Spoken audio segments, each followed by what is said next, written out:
For the course of Lent, we're looking especially at those two verses, Romans 12, 1-2, that Austin was reading. And what we kind of began talking about last week was this, that as you come to understand Christianity, the more deeply you understand it, the more one particular response will make sense to you.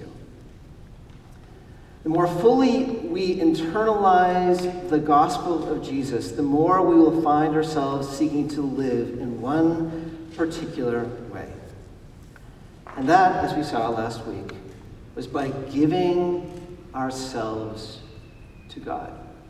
This is what Romans 12 says when it says, offer your bodies as a sacrifice. It's the idea of surrendering control and handing ourselves over to God, not because we are indebted to God, not because, well, we are, but that's not the reason. And it's not because God somehow needs us. It's actually because we are being invited into a relationship with God, where He seeks to pour Himself out towards us, and we receive His gift with joy, and in response, we turn ourselves towards Him and give ourselves to Him, and He, to our delight, responds with joy as we give ourselves to Him. This is at the very heart of what it means to be a Christian. This is communion with God.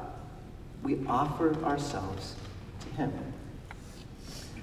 And I would suggest this idea raises a whole bunch of questions, and maybe as we were thinking about it last week, they started occurring to you. One is just very practical. What does that even look like? Well, okay, so if we're supposed to offer ourselves to God, well, what does that look like in normal life? And also, that sounds like the kind of thing that maybe like the Apostle Paul and Mother Teresa, radical Christians can do, but is that something really, honestly, I can do? And even more honestly, when I think of who I am and the way that I fail, is that actually something that God would want? Would He want me? And these are questions that we will think about in the coming weeks. But this morning, I want to actually start even more basic than that. Before we even ask, how can I, and am I able to, it's probably worth just honestly asking, is this something that I want to do? Do I really want to give myself, surrender control completely to God? It sounds kind of like we're being asked to do the ultimate trust fall. Like it used to be like in corporate retreats that someone would like stand on a table and be told to just fall backwards and trust that the people there are going to catch him. And in a sense, we are being told, it feels at least like this, that except it's not just at a table, we're at the very top of a cliff. And we don't actually see anyone behind us, but we're told just fall backwards and God will catch you. And we ask, is that something I want to do? And this question probably comes even more deeply for some of you who would say, I feel like I've actually tried something like this, and it hasn't gone well. Some of you have gone through periods of time, and maybe it's even right now, where your entire life is defined by seeking simply to meet the needs of others. In a very real way, you are giving yourself. You are offering your body on an altar, and it is not healthy. You feel this overwhelming resentment. You feel like you are losing yourself just focusing on what other people want. It's burning you out. And perhaps you recognize that and you're trying to kind of move out of that kind of way of living. And so now you're hearing, offer yourself, and you're like, is this even what I want? Is this even healthy? And so this morning I want to just have one simple idea that I'd like to kind of persuade you of that hopefully will help answer this question. Yes, if you give yourself completely to anything in this world, doesn't matter how good it is, if you give yourself completely to someone in a relationship, if you give yourself to something really good, like trying to end poverty or trying to plant a church, if you give yourself completely to anything in this world, you will lose yourself. But if you give yourself to God, it is a very different situation. If you give yourself to God in doing so for the very first time, you will actually find yourself. Jesus says something very like this. At one point when he's talking to his disciples, he says, "Whoever would like to save his life will lose it. But whoever is willing to lose his life for my sake will find it." Whoever seeks to save his life will lose it. There's a paradox here. When you are seeking to save your life, what are you doing? You are grabbing on to something. There's something you're holding tight onto and saying, this I must protect. And the reality is, whatever you grasp tightly onto, in the end, you will discover it is actually what owns you. And you will lose yourself to it. So perhaps you might say, I'm willing to trust God with a lot of things in my life. But one thing I really feel the need to control, because I just feel it, is to hold on to comfort and security. If that is what you're holding on to and saving, I will tell you that you might spend all of your energy and all of your time to make sure that your life feels safe and secure and comfortable, but you will always know deep down that you cannot possibly do that, and your life will be filled with anxiety. If you say, I will trust God with all sorts of things, but there's a dream that I must hold on to, well, let me say that you will spend all of your energy and all of yourself on pursuing that dream, and whether or not you achieve it, it will leave you empty in the end. Or you might say, I'm willing to trust God with a lot of things, except my family. Except my kids, I have to hold on to and protect them. And I will say, if that is what you do, then your children will determine your happiness or sadness, and they will feel the stress of that relationship carrying all of you, and the relationship itself will break. Whatever we try to save, if we seek to save our lives in the process, we will lose ourselves. But, Jesus says, if you lose your life for my sake, and those last words are really important. It's not just Jesus is saying, you need to sacrifice. It's not about sacrifice, it's about giving. If you're willing to lose your life for my sake, you will find it. Romans 12 actually does something very similar from a slightly different angle. Romans 12, we've already said, has this instruction in view of God's mercy to offer your body as a sacrifice, living, holy, pleasing to him. And then it says, for this is your, and our translation says spiritual act of worship. It's a very hard word to translate. Spiritual is a fine translation, but it's not talking about spiritual as opposed to like physical. And that day, this word was used to distinguish what makes human beings different from animals. You know, animals react by instinct. Humans are able to think through and reflect. Animals don't know how to pray. Humans have the ability to have a relationship with God. It is that quality that distinguishes us from animals is that Paul is talking about here. And so what he is saying is, as you offer yourselves, as you offer your bodies to God, you will be worshiping in a way that is truly and distinctly human. A few weeks ago, we talked about how idolatry degrades and dehumanizes. If we give ourselves to love, if we give ourselves to money, if we give ourselves to progress, whatever we place our hope in, that will slowly make us become less and less what we were made to be. But, Romans 12 says, if you offer yourself to God, you do not ultimately lose yourself, you find yourself. You are made fully human for the first time as you worship the Creator of the world. If you give yourself completely to anything in this world, no matter what it is, you will lose yourself. But if we give ourselves completely to God, in that very act, we find ourselves. Why? Why is that the case? Well, let me, this morning, offer you two reasons why this is true. There's far more, I suspect, that we could say. And that is that the God we worship is uniquely worthy of our worship, and the God that we worship is supremely kind God is uniquely worthy. When we get to Romans 12, the therefore obviously points us back, and what we're supposed to understand is that for the previous 11 chapters, everything that Paul has been saying about God's work and who he is in his redemption is leading to this point. But I want to bring us back just a couple verses earlier. Because after he has talked about the gospel and all that it means, it's like Paul can't help but break out in song.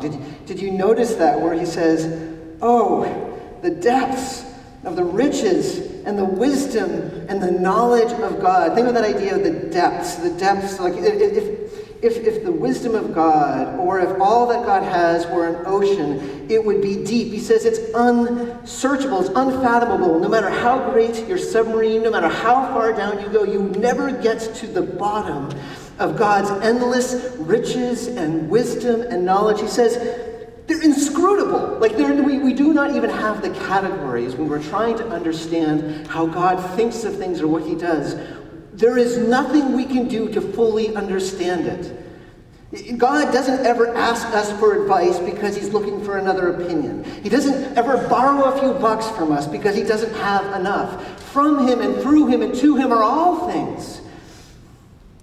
I wonder if we've ever fully internalized this. I don't think I have. I've thought about this before, that I think, and I'm embarrassed to say this, but I think I have oftentimes assumed that more often than not, I basically understand what God is doing in this world. Like more often than not, I feel like I can predict, oh, it makes sense that God would do this, or I understand why God would do that. That's kind of my assumption. Of course, occasionally God will do something that causes me to scratch my head. Occasionally God will do something that I don't get, because he's a little smarter than I am. Which of course is absurd. I mean, yes, God has given us wisdom, he has shown us himself, but who he is infinitely beyond our imagination. He is the one who has made everything. He is the one who knows every atom and every star and is sustaining it by his word. He is the one who is at the source of all, who is the center of all things, who is worthy of all worship. He is unimaginably, inexpressibly great. And what that means is as he gives himself to us and we respond by giving ourselves to him, that is not an act that shrinks us. That is something that makes us and our lives bigger. There is a show that our family watched when it was on Good Place. Maybe some of you have seen it. It's this somewhat interesting kind of reflection on the afterlife. What's heaven like? What's hell like? What connection is there between what we do on earth and what we'll expect in the afterlife? And the very last episode, the main characters are now in this show's version of paradise. And for centuries, they're enjoying all of the good things of the world. They can kind of go to different moments in history, have the most beautiful sunsets, experience everything. But there's this one moment where the two main characters, Eleanor and Chidi, are in Paris. And they're with each other. And it's a beautiful moment in every way, except for them, it feels tired. It feels flat. They realize they have experienced all there is to experience, and they're ready to be done. And so they ultimately decide to end their existence. Honestly, it is a horrifying conclusion to the show, and yet, within the logic of the show, I think it makes sense. If all there is romance and Paris and a few other things, then I suppose it makes sense that at some point we will have gotten to the bottom of it all and have nothing left. But I want to actually tell another story, this one a true story. Some of you probably have heard of the name Thomas Aquinas, one of the great theologians of church history. His work, Summa Theologiae, the sum of theology, is over 3,000 pages. There are over actually 1,000 commentaries that people have written on those 3,000 pages. He was an extraordinarily profound thinker, and I think it's fair to say, because so much of this was just about who God is, that no one in the last millennia has thought more deeply or written more extensively on who God is than Thomas. And yet there's this thing that happens to him when he's my age, 49. We're not quite sure what it is, but it seems like he had some kind of mystical experience, some kind of connection to God, unlike anything he'd experienced before. And from that point onwards, he stopped writing. He left his Summa unfinished. And when his scribe asked him why, he answered, "Reginald, I cannot keep writing, because all that I have written seems like straw to me." Think of that. Someone who had spent his entire life writing some of the most profound things possible about God, when he came to know God more deeply, realized there was nothing he could say that could possibly capture the greatness of who our God is. See, our God is endlessly interested. Unlike Paris or other things that are great, he is inexhaustibly glorious. Every year as we come to know God, we will not feel like we are closer to knowing him fully. We'll be even more deeply aware of all there is to know about him. Every year we will come to find deeper delight and deeper joy. Our minds and understandings will expand. Our hearts will grow bigger. We and our lives will grow bigger, because our God and our God alone is the one who is worthy of our worship. From him, through him, to him are all things. In him we find ourselves. And God is not just uniquely worthy of our worship, but he is supremely kind. The other passage that we read is probably familiar to many of us. We've heard the words, "Come to me, all you who weary and are heavy laden, and I will give you rest." And I wonder if we've recognized the context of this before. When Jesus is talking about this, he is talking specifically about relating to God. Did you notice? He says right before, no one knows the Father except the Son and those whom the Son chooses to reveal him. When he is saying, "I will give you rest," what he is saying is, I will bring you into communion with God. I will enable you to experience the rest that comes in knowing the true God. And did you notice how that happens? Jesus says, if you want to receive what I have for you, take my yoke upon you. Now, that would have been a familiar image in that day. In that day, most of the time, yokes were just like a simple pole that you would put over your shoulders, maybe having a bucket on both sides that would be trying to kind of distribute the weight more evenly to make it easier to carry. But it was also a really common metaphor that people would use to speak of coming under the rule of someone else. So a nation would sometimes be spoken of as coming under the yoke of a foreign king. Or Israelites would speak about being under the yoke of the law. And so people would understand when Jesus is saying, take my yoke upon you, he is saying, entrust yourself to me. Give yourself to me. Allow me to be the one who rules your life. And you will find rest. So here we see something very similar to what we heard in Romans 12, right? Romans 12. Offer yourselves to God. This is your truly human act of worship. You will become more fully when you do. Jesus says, entrust yourself to me. Let go of control and take my yoke upon you. And in that moment, you will find rest. And what he's doing when he's speaking to that group of people, or even as he would be speaking to us, is he's making a contrast. Notice, come to me, all who are weary and right now have a heavy burden upon you.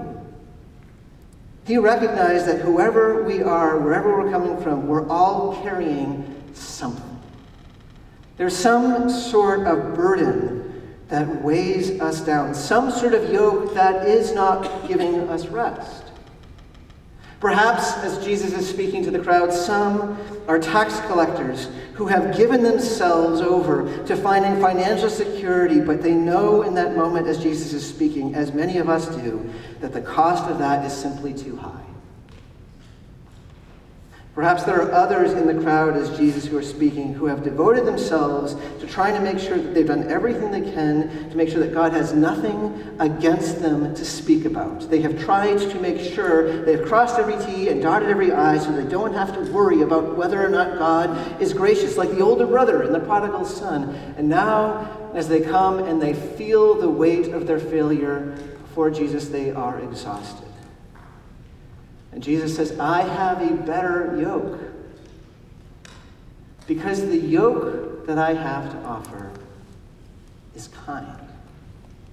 It's translated easy, but it could just as easily be translated kind. My yoke is kind. In other words, the instructions I give you will not destroy you. They will not empty you. They will not crush you. My leadership will restore you and make you more full. The yoke I have for you is kind, Jesus says, because I am kind. Jesus says, I am gentle and lowly in heart.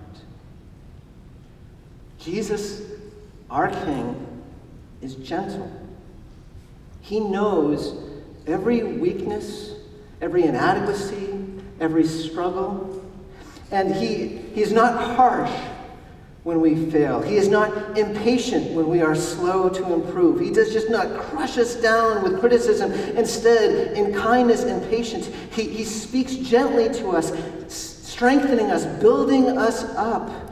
He says, I am lowly in heart. He is not like the boss who is like so far removed that he's not willing to deign to even speak to you. He could be like that. He is the Son of God, but he chooses not to. He chooses instead to become one of us, to know us personally.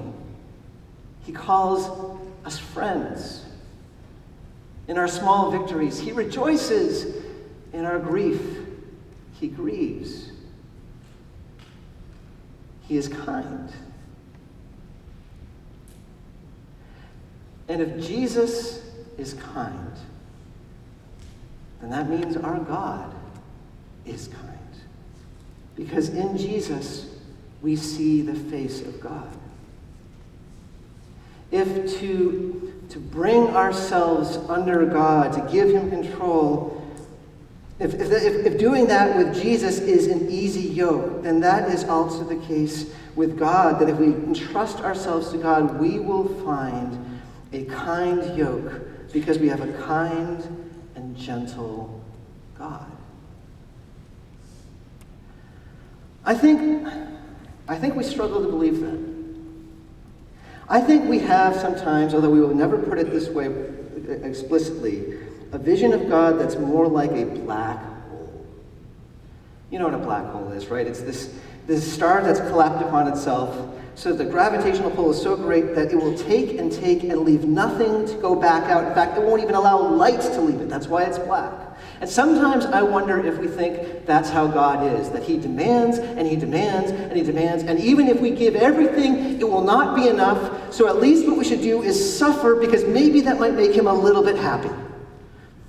So yes, not only should we pray, but we should go sleeplessly so that we can pray even more, even if it hurts. Yes, not only should we seek to love others, but we should love until there is nothing left and we are an empty shell of ourselves. Yes, not only should we seek to serve the church, but we should burn ourselves out doing it. Because if we give it all to God and are super radical, maybe he will smile at us. Because he takes, and even still it's not enough. I hope you realize in the way that I'm putting this, that is a demonic vision of who God is. There's at least two huge problems with this. One is the simple fact that your God is the one who gave you your limits. Your God is the one who made you human and made you needing sleep. And when he made you finite, he said, this is good.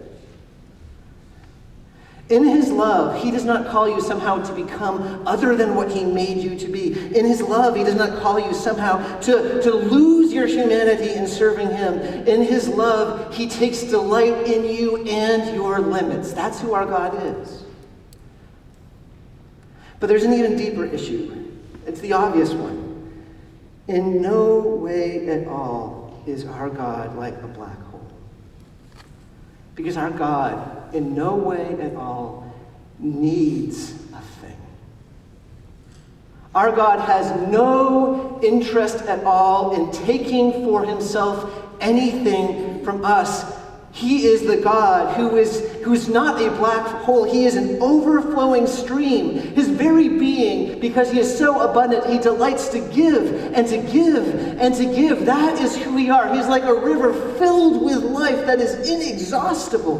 When he invites us to give ourselves to him, it's not because he wants to take, it's because he wants to give us ourselves back, except a version of ourselves that is now filled with him.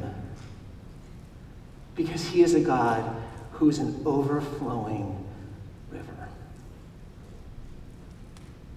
Yes, if you were thinking about this right now, yes, there are times in this life when we're following Jesus where it will be hard. We know that because this world is broken. It is not how it's supposed to be. This world is a world that has rejected Jesus himself. And so if we identify with him and say he is our king, we can expect the world to treat us similarly. But even here, in those moments that are hard, we will experience the kindness of God. Because whatever we endure, we know that Jesus has gone before us and dealt with the worst of it so that we ultimately will know that we have a future that is glorious before us. And more than that, as we are brought into the worst things, we have God's promise, and in those very moments, we will most find God present to us. In those moments, we will most realize that Jesus is praying for us, that Jesus is with us, that his Spirit is speaking to us, bringing us through the worst moments because he loves us, because our God is kind. If you give yourself completely to anything in this world, you will lose yourself.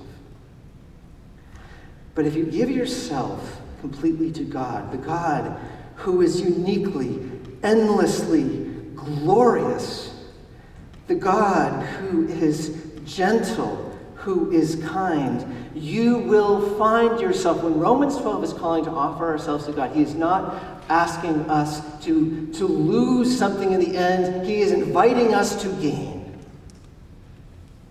Let me close with one more story that Jesus says. Jesus speaks about this man who someday was just like walking through a field, and kind of around some grass he noticed something kind of like poking out. And so he was interested. He pulled the dirt, and he saw a container. As he opens the container, he sees treasure unlike anything he has ever known, riches beyond anything he's ever experienced.